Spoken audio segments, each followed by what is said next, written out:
Welcome everyone.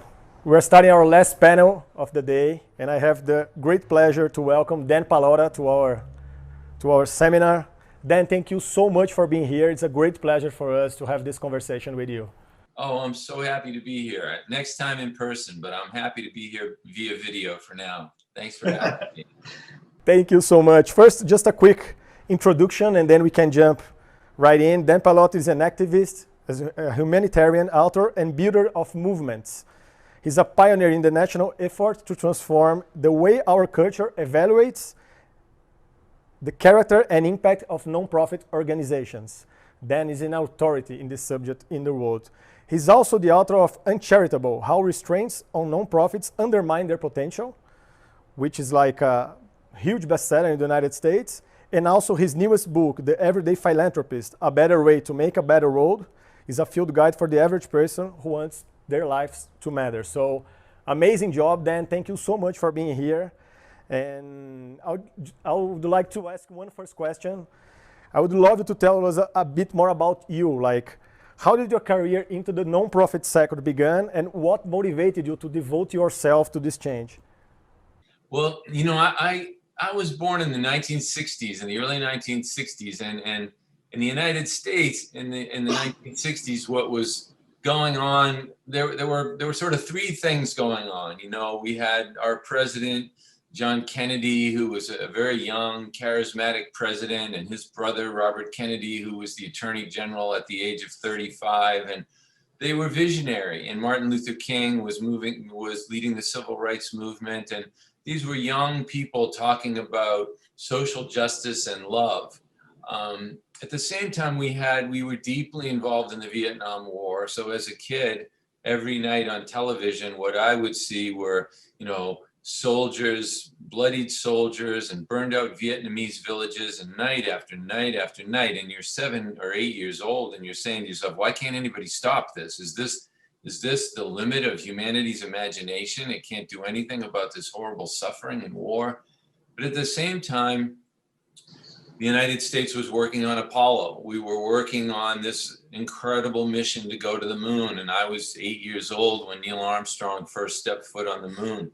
So I think for me, it was a confluence of frustration with futility, social justice, and big ideas, you know, big ideas, like going to the moon. And so, you know, I said to myself, I think as a fairly young person, I want to do something to help other people, but it has to be really big. You know, I want to do something really, really big. So I think, you know, those were the things that influenced me. And I feel lucky to have grown up in the 60s, you know, watching incredible things like that happen.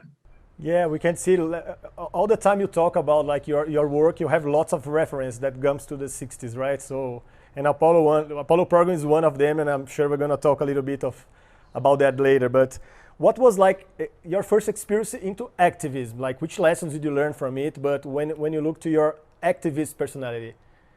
It was in college. I went to Harvard, and I chaired the Hunger Action Committee at Harvard. And we used to do small fundraisers twice a year that would raise a few $1,000s. But I was studying about world hunger, and I was learning about the massive mortality, you know, 20 million people dying every year, 2/3 of them children, mostly dying from diarrhea. And these events that we were doing on campus started to feel really small to me. And that frustration came up again, you know, of wanting to do something big, but I didn't have any big ideas. And then one summer I was riding my bike to the beach, and I had a little radio on the handlebars, and I heard a story on the news about these two guys who were riding their bikes across America, the entire continent, to raise money for cancer research. And it woke me up, and it made me realize that I haven't been thinking big enough. I've been thinking in the prison of the campus. It's time to bust out of that. And I want to take a large group of students on a bike ride across America. So we spent a year organizing it. And the summer before my senior year, 39 of us got on a plane here in Boston.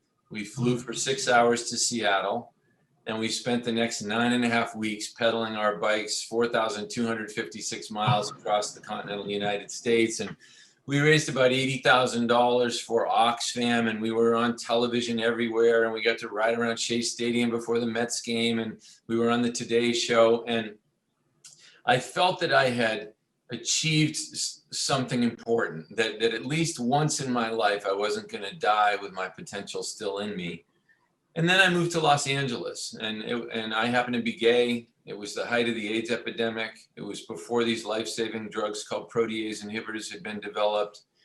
I lost so many friends in their 20s, you know, and you were going to a lot of funerals of 26-year-old kids, 25-year-old kids, and you were meeting their parents for the first time at their funerals and memorial services in LA. And once again, there was nothing big the average person could do about it. You could stick a red ribbon on your shirt, you know. You could do the AIDS walk, which was 5 kilometers on a Saturday morning.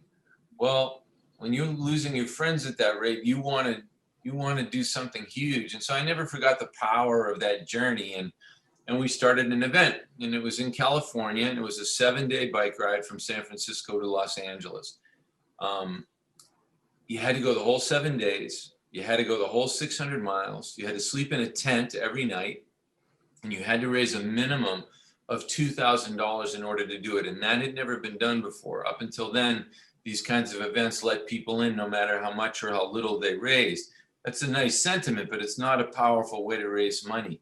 And so that first AIDS ride netted $1 million. It was a lot more than we'd hoped. So we began expanding the AIDS rides all over the United States, and we did them in Alaska and Montana. We did them across the Canadian border. We did one from Amsterdam to Paris. In the midst of that, started looking at breast cancer and organized these events called the Breast Cancer 3 Days. They were 60 miles long, 3 days. Again, you had to go the whole 3 days. The first Breast Cancer 3-day netted $4 million. 4 times as much as the first AIDS ride. So we began expanding those all over the United States.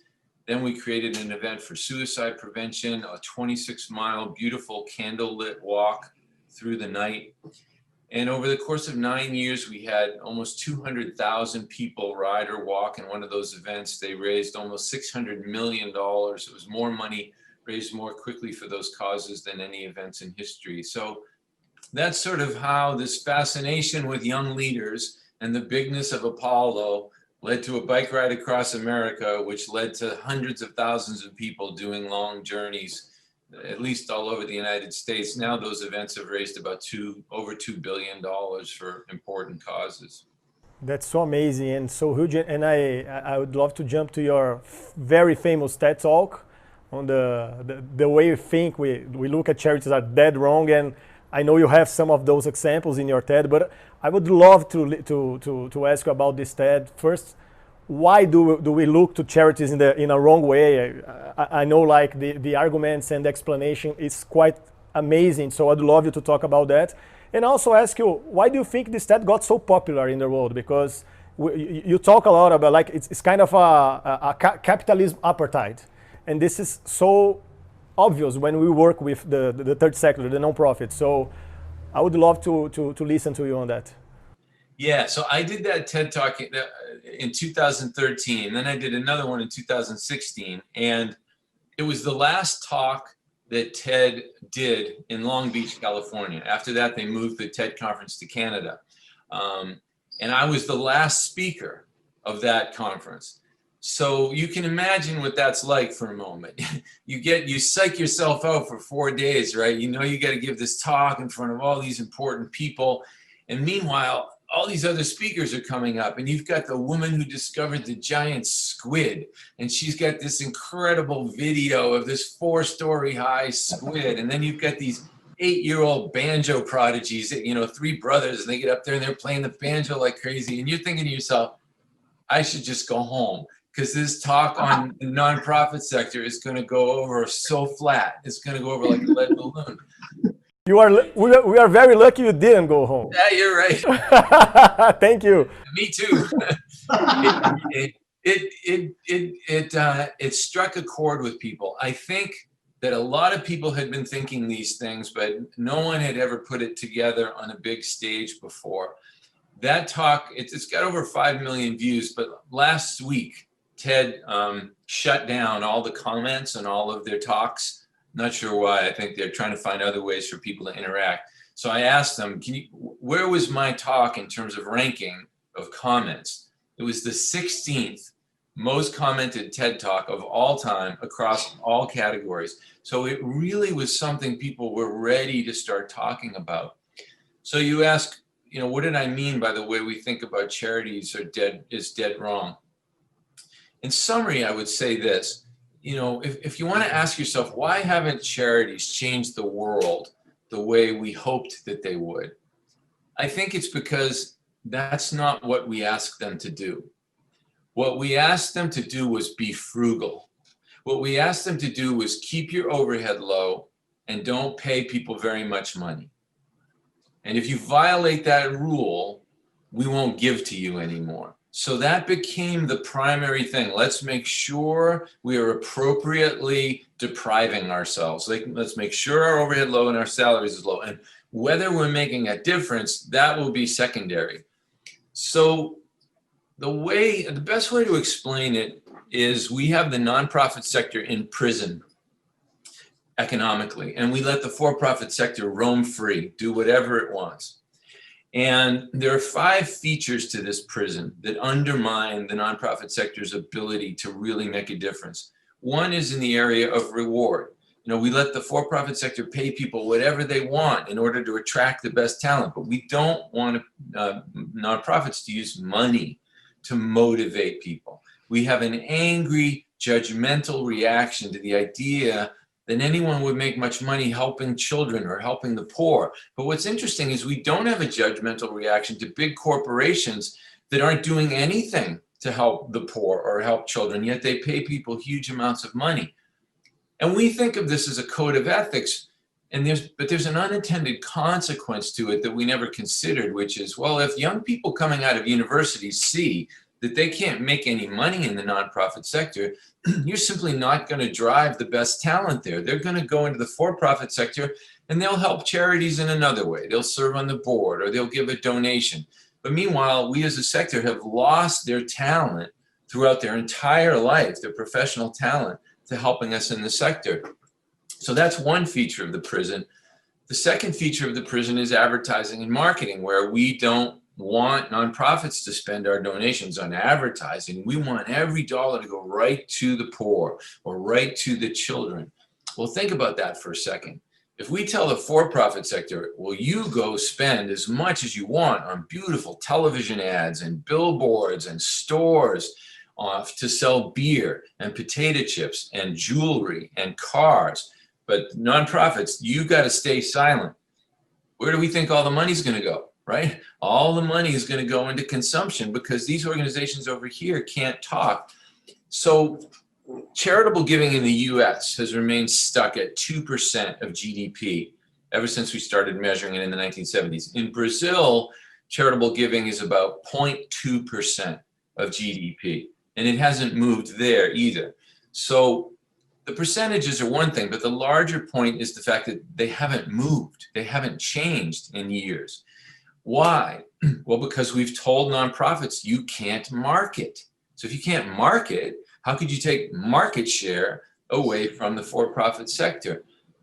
I was speaking in Charlotte, North Carolina. It's a community here with huge poverty problems. So they commissioned a big study.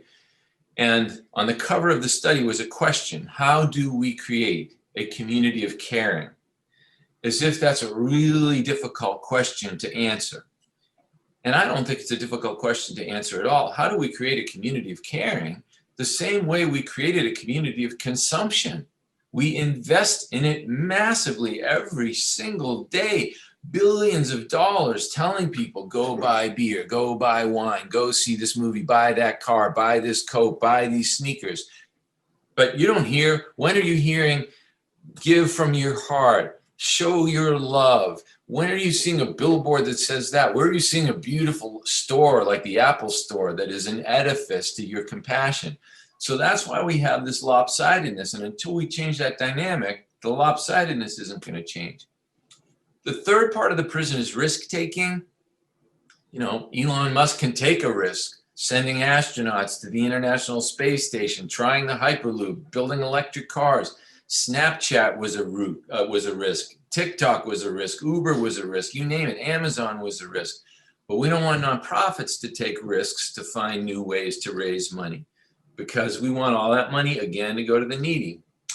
So if you can't take a risk, you can't figure out a new way to raise money. If you can't figure out a new way to raise money, you can't really raise much more. So you're always going to be small. If you're always small, how could you ever solve gigantic problems? Fourth one is time. You know, Amazon's a great example. I used it at TED, 6 years, no profit to investors, none. And the investors had patience. They said, we'll wait it out 20 years. But if a nonprofit ever had a dream that where for 6 years, no money's going to the needy, imagine that. It's all going to be invested in generating scale so something big can happen in year 7, we would call the government authorities. And then the fifth part of the prison is capital and profit itself. For-profits can offer people money in return for their money so they can try out their ideas like Lyft and Uber and Amazon. But nonprofits can't. You can't pay a profit in the nonprofit sector. So the for-profit sector has all this play money, all this idea money, all this experimentation money, and nonprofits have none of it. So if you put those 5 things together, you can't use money to lure talent away from the for-profit sector. You can't advertise to let people know the good that you do. Can't take any risks to find new ways to raise money. Got to make everything happen every 12 months because that's how we measure you. And you don't have a capital market. You don't have a stock market. Well, you've just put the nonprofit sector in a box at the most extreme disadvantage to the for-profit sector on every level. And then we wonder, why aren't they changing the world? They're not changing the world because they're in prison. And then why do you think we think like this? Like, where do those broken ideas come from? I think wherever there's the concept of original sin, I think it's the roots are in religion. Wherever you were taught, and you know, the Catholic Church in Brazil, I'm Catholic, where I went to Catholic school with nuns and priests and telling me at the youngest age, you are evil. You are evil and you were born evil. You were born with original sin and you can try, and maybe there's a little chance you'll overcome it, but you're basically evil. So charity becomes this way that we compensate for our evil nature. It has nothing to do with changing the world. It's all a compensation for the fact that we're not good people. And that's why we're religious about these ideas. We're very rigid about these ideas because we're worried that if you mess with that, we're all going straight to hell. And the TED was recorded in 2013, right? Do you see any advance on this agenda? Like, do you see things getting a little bit different now, or do you still see like the same problems in the same level still? I do see things getting different. We've had big changes in the United States at the level of foundations. About 6 weeks after I gave my TED talk, 3 of the big evaluating agencies here issued a big press release in which they told the general public to stop asking about overhead and salaries and to start asking about impact. Some of the big foundations here, like Ford, have doubled the rate of their spending on salaries and things like that. So things are starting to change at the level of leadership, but at the level of the general public, if I go out in the street, it's the same as it ever was. And so that's where we really need to create change. Mm-hmm. And you also talk a lot about the conflict between overhead investment and the cause investment, the money that go direct to the beneficiaries. Can you explain a little bit more on that too? Yeah, well, so what keeps these ideas in place, right? Like, why do we have this prison? Well, it's because we're all taught that charity should spend as little as possible on the things we call overhead. And you want as much money as possible going to the cause and as little money as possible going to overhead. And what that means, if you're suppressing overhead, it means you're telling the organization you can't spend any money on fundraising. It's all got to go to the cause. All right, let's think about what that means. If I can't spend money on fundraising, I can't find other people to give. I got to keep coming back to you year after year after year. And I got to ask you for more and more and more. Now, is that really what you want? No. You want me to get bigger. And the only way to get bigger is for me to go out and find new people. Well, finding new people costs money. And if I can't make an investment in fundraising, if I can't make an investment in inspiring our civil society to get involved in these causes, we're always going to be small, and I'm always going to have to ask you to pay for my small little budget. So we've got to break out of that prison and realize that we need much more engagement in these issues at the level of the general public, and that's how to raise charitable giving up from 0.2% of GDP in Brazil to maybe 0.5%, or maybe 1%, or maybe 2%, like it is in the U.S. And a chance for us in the U.S. to move it from 2% to maybe 2.5% or 3% or 3.5%. Now you'd be starting to talk about enough money to really create serious change. Yeah, that's perfect. And we see like the same challenges when we look to the nonprofit sector in the US, in Brazil. All of your arguments and everything that you are talking about, it's really common like between Brazil, United States, and probably globally.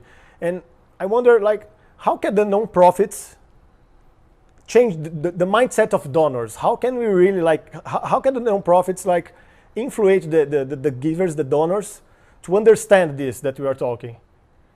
That's a great question. So we have to start to realize that the key to our success is donor literacy.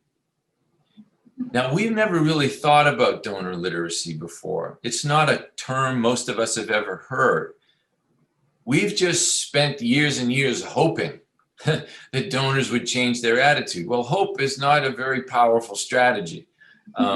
Donors think a certain way. They've always thought that way. They've been taught that that is the right way. So if you're going to change the way they think, you've got to start to be proactive about it, which means in the way every nonprofit has a finance department and a fundraising department and a program department, every nonprofit should have a donor literacy department. What are you doing consistently, all persistently, to change the way your donors think about these things? Not just what's one thing you're going to do, like have Dan come to a video seminar once and then hope that's going to change everything. But what are you doing consistently and persistently to change the way donors think? Now, the first thing people will ask me when we start to talk about how do I change the way donors think, the first question they'll ask me at every conference I speak at is, what can I say?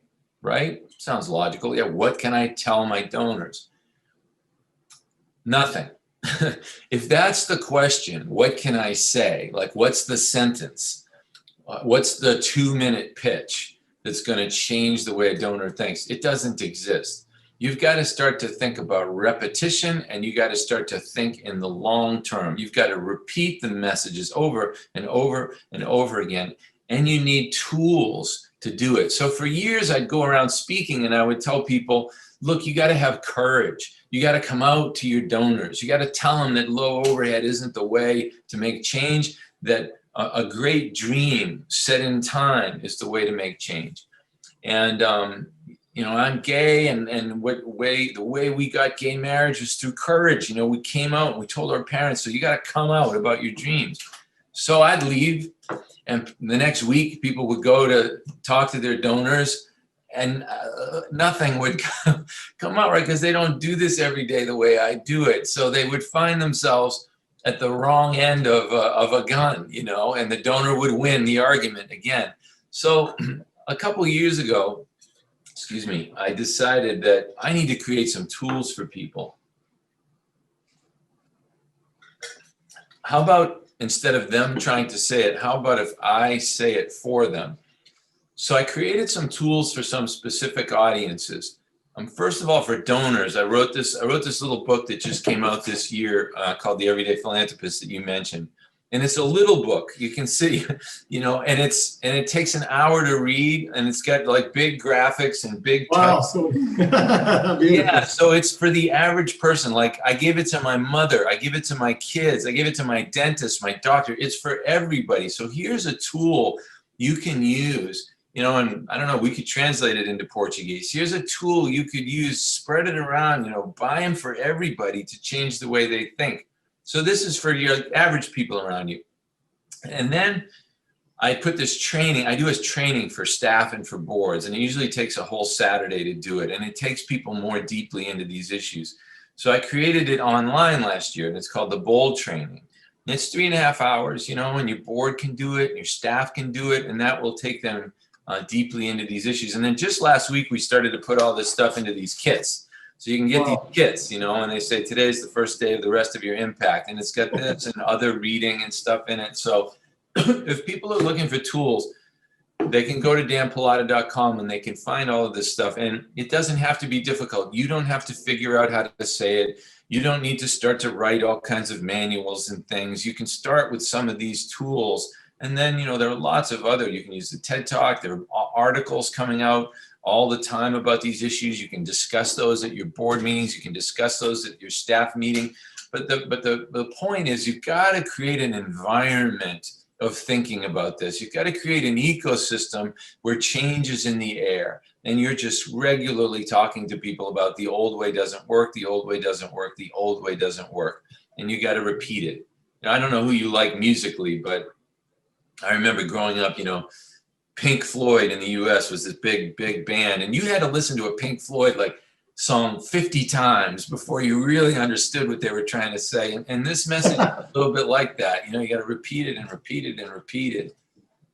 And do you think the pandemic like kind of made it stronger, like made it more obvious than ever? Like we need even more and more tools, because as we are talking a lot about this in Brazil. We have a group here in Brazil.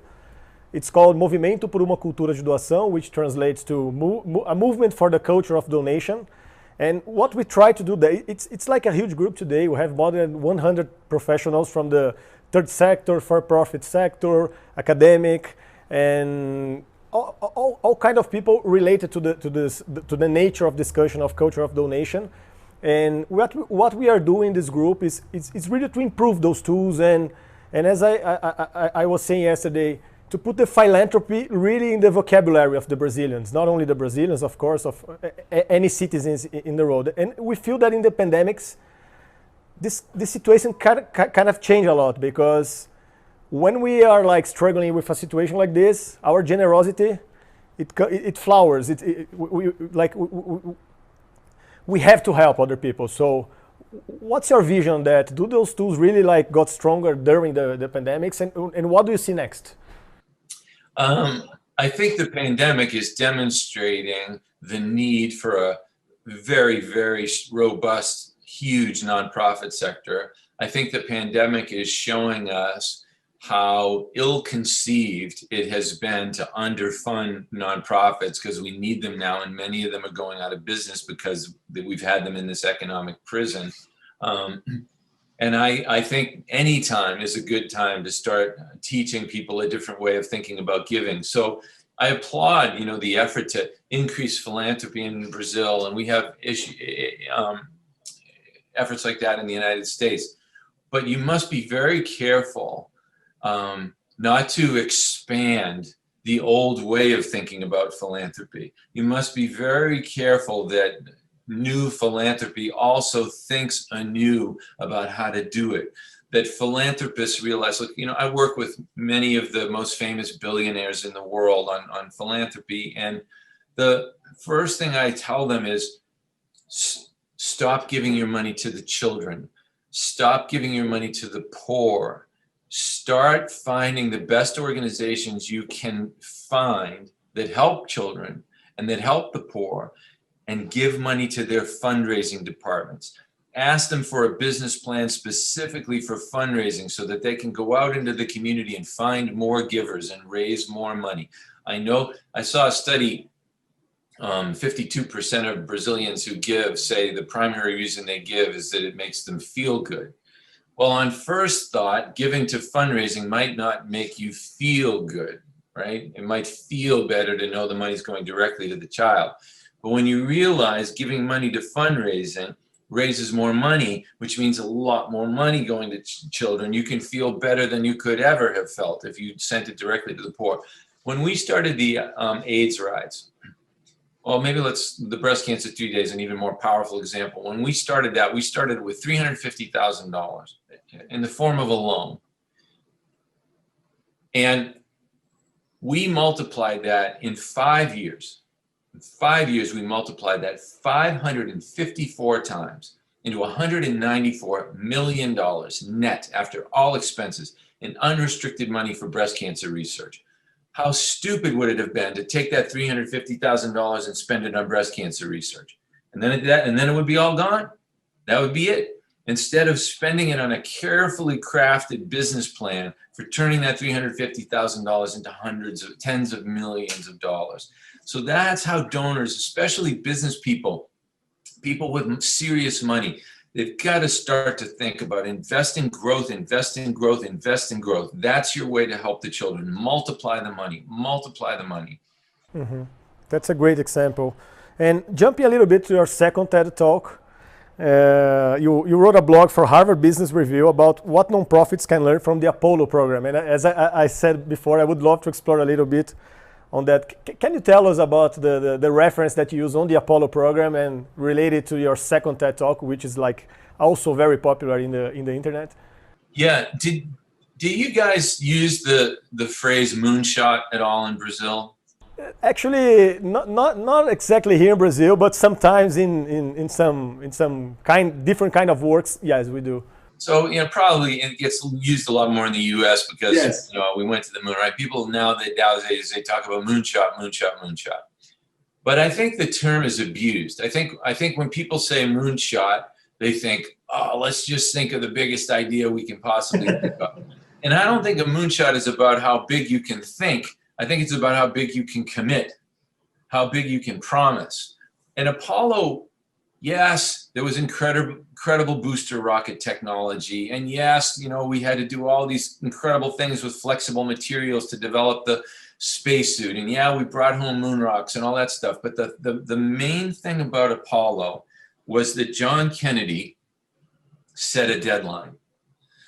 John Kennedy said in May of 1961, I believe this nation should commit itself to the goal before this decade is out of landing a man on the moon and returning him safely to the earth. And someone is serious about their dream when they really think it through. Like if you weren't serious about going to the moon, it would never have occurred to you that you also got to get the guy back, right?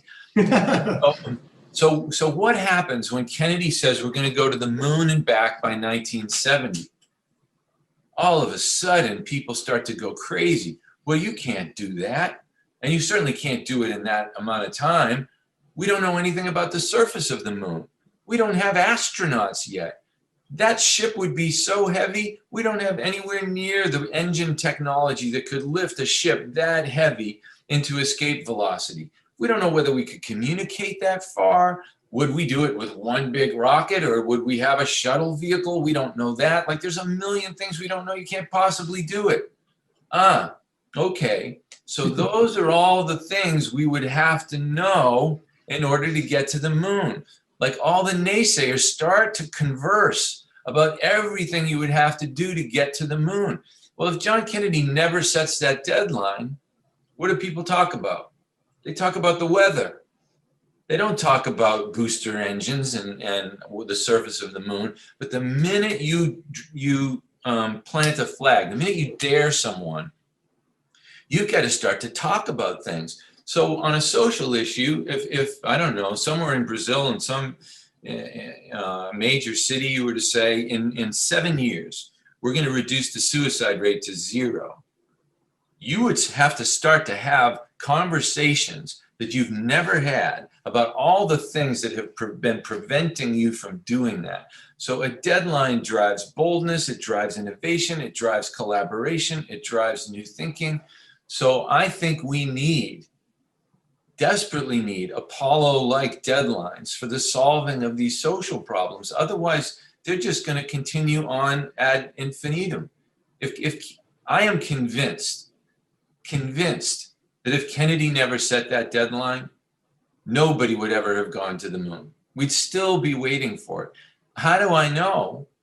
Because in the 50 years since we went to the moon, we've never gone back. Mm-hmm. Because nobody's set yet another deadline for returning. Now, Elon Musk may be the one to take us back, because he's a guy that like thinks in those terms. He sets deadlines, right? And nonprofits have to start to think that way. And what should we say to people who thinks that dreams are too intangible? Like, do we need anything else than only the dream itself? Yeah, well, you know, people say, well, dreams are silly, dreams are for kids, dreams are sophomoric, they're not serious. Look, a dream taken seriously, underline taken seriously. I agree that dreams with no seriousness behind them, they're sophomoric, but if it's taken seriously, those are the most sophisticated things known to humanity. Those are the things that teach us new technologies. Those are the things that lead to breakthroughs. Those are the things that lead to innovation. So I think a daring dream taken on by serious, intelligent individuals, those are not silly or sophomoric. They're the most sophisticated things known to humanity. And look, those are the only reason we deserve to get out of the prison. We don't deserve to get out of the prison just for the sake of being able to pay people more. It all has to be in the service of some great dream for ending suffering, right? The reason I want to spend more on fundraising, the reason I want to find the best talent, the reason I want to take risks is because I want children to stop suffering. I want the illiterate to be able to read. I want the homeless to have homes. And I want it to happen by this date. Now give me everything I need to make that happen. If you just ask for it because I want to be a bigger nonprofit, there's no moral premise for it, you know? And then getting a little bit back on the donation ecosystem in Brazil compared to United States. As you told before, like we are talking about 2% of the GPD in the United States, and we're talking Brazil of 0.2%. What do you think that Brazil?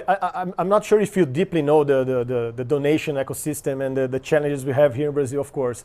But what do you think that we can learn from the United States? Because it's very common here when we are discussing. For example, we work here at MOL, our company, with lots of retailers to promote micro donations. That's our platform, and the difference are huge between the numbers that we can raise here and what we see in the United States. That's only one example when we look for this market. So what could you say to us, like, what can we learn from the United States that we can do better here in Brazil? I think since the charitable sector is younger there, you can learn from a lot of our mistakes and not entrench this prison system. But look, in some ways we're all right. We're 2%. You're 0.2%. So we must have done something better. Well, I think one of the issues is there's a lot less reliance on government social programs here. So you know, in countries like Western Europe, where there's a lot more government social programs, people feel less of a need to donate because they feel like the government's taking care of that. So that's one thing. The other thing is we probably, though we dramatically underinvest in marketing and advertising. We probably invest more than you do in Brazil to stimulate giving. Also, you know, the giving there tends to be 50% to churches. In the U.S., about 20% is health and human services. About 80% is divided fairly equally between churches, hospitals, and higher education. So the fact that higher education has a very sophisticated, like the University of Southern California, they have 500 major gift officers. They doubled the number of major gift officers in just 5 years, from 250 to 500 major gift officers. So that grows the sector a lot. So so in some ways, what we're doing better is we do more fundraising, but in other ways, we're both stuck. You're stuck at 0.2% and we're stuck at 2%, and we both need to be bigger. So the message to both countries is you're never going to move the needle on that. Never, ever. If you don't make serious investments in outreach and fundraising and growth. Simply relying on corporate partners to hand you whatever crumbs they have left from their marketing desires is not going to do it. You can create powerful partnerships that way, but you need much more significant capital. You need to, it's capital, you know, which is why I said you got to your biggest philanthropists, your bigger donors, you got to change their minds and start them to get to see, oh, I make smart investments with my personal assets. If I want to make smart investments with my charitable assets, I have to invest in growth. Perfect. Great lessons. We have a lot of work to do here in Brazil. We have some audience questions that I would love to ask you. Yeah. The first one is from Joana Mortari. She is the founder of this movement that I mentioned before. And her question is this one. We would like to give you a bit more context on how the pandemic has affected nonprofits here in Brazil. First, they received a lot of money and resources from philanthropists and companies to run their efforts to provide relief. So that was the first phase here in Brazil. The problem is very few donations were sent directly to the nonprofits themselves, which meant their actions were not paid for. And that's a huge challenge we have, like especially after the pandemics. There was no long-term investment in the nonprofits here in Brazil. How alarming is that, and how can we encourage givers to invest in nonprofits and not just their initiatives, especially when we look to the road after the pandemics? Yeah. So let me put you on the spot, Rodrigo. You've listened to me for 40 minutes now. How would you answer that question? I would answer in the following way. Just listen to the 40 minutes of conversation between me and Dan Pallotta. So here, I'm going to tell you how to answer it, and then the next time it gets asked, you can answer it. So the essence of the question is, you know, how can we get people to invest in the organization rather than just the initiative? Again, donor literacy. You've got to start to establish donor literacy as an important component of what you do.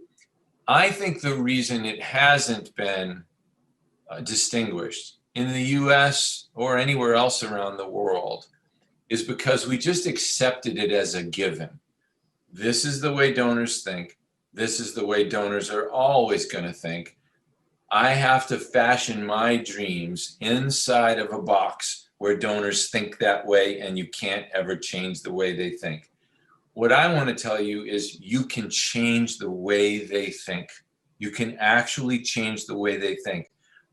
And I get great encouragement. You know, I speak all over the world. I'll walk into a room, might be 20 people, might be 5,000 people.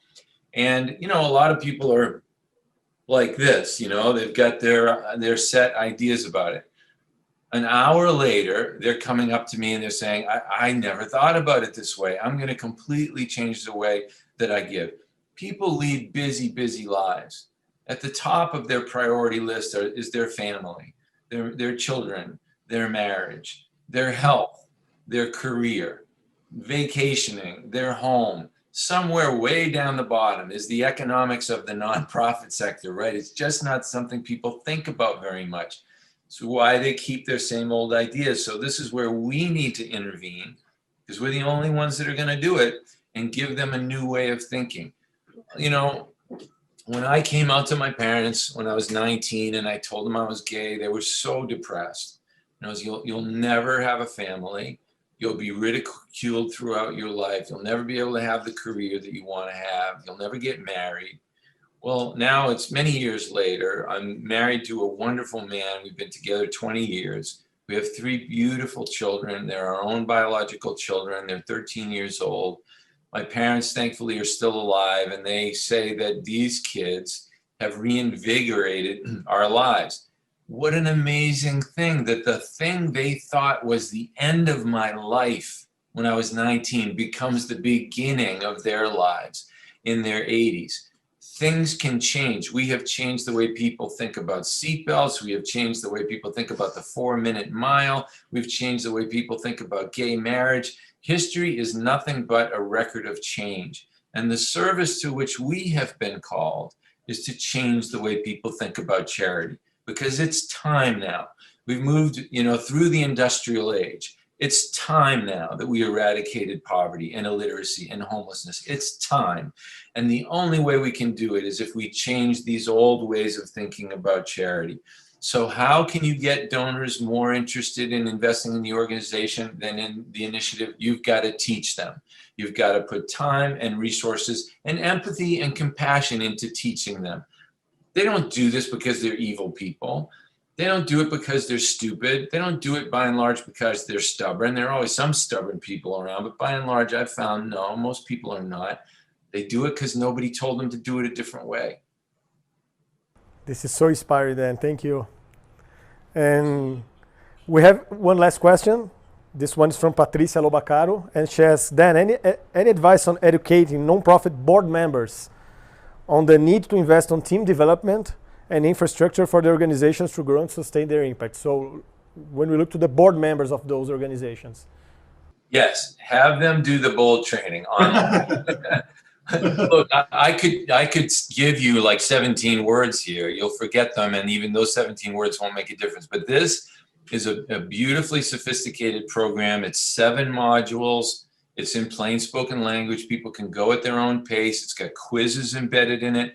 I have organizations here in the United States, they have their entire board do it. They have their entire staff do it. Some of them have sent them to their hundreds of their donors to do it. So, just go to danpallotta.com, and whether it's this or the Everyday Philanthropist or one of the kits, there are tools there, literacy tools that you can put in place to train the way your board members think about it. And it's very specifically aimed at board members and staff.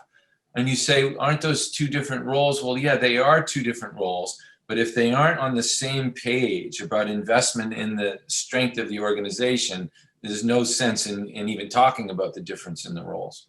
Mm-hmm. So it doesn't have to be a struggle. 5 years ago, I hadn't produced tools like this, and they didn't exist in the world, and they still don't exist anywhere else. But now I've worked hard on them. They're there for you to use, and I encourage you to use them. And now we have the effort to translate them into Portuguese if they're still not. So let's focus on that. Let's do it. Perfect. Dan, thank you so much. The conversation was amazing. I would love to hear any final thoughts that you have for our audience. And it's your word. Yeah, well, thank you, Rodrigo. I appreciate it. I'm glad we were able to make it happen. The last thing that I would say to people is, you don't deserve to be in prison. Stop accepting that as your fate. Stop accepting the idea that you got to think really small because you're a charity. I have this ribbon, this tattered ribbon on the cover of my book, Uncharitable. And I went to a store in Los Angeles after I wrote the book, and I bought this piece of linen, and I ripped it apart, and I found an oil stain in the street, and I ground it in, and then we took a beautiful shot of it. And for me, it's a symbol of the desecration of our dreams on the altar of appearances, on the altar of small thinking. And I think more than anything else, we have to return to the wild-eyed dreams that got us into this work in the first place, when we felt that we were more powerful than these problems that confront us, and that we had every bit as much a right to our dreams of a better world as Elon Musk and Jeff Bezos and Mark Zuckerberg have to their dreams. None of us wants our gravestone to read, "We kept the charity overhead low," right? We want it to read that we changed the world. And if we can get people to change the way they think about these things, that's exactly what we could do. And we have a right to do it. Elon Musk is taking people to the moon and changing the whole global automobile fleet to electric. We have a right to say we're going to end hunger around the world. We're going to end illiteracy around the world. And we cannot do it inside of this cage. Perfect. Let's dream big, right? Yeah. Thank you so much, Dan. It was a great pleasure. Rodrigo, great. I hope to see you in person someday again. And thank you for having me. And thanks to everyone that took the time to listen today. I hope so. Thank you so much, Dan. Bye. Bye-bye.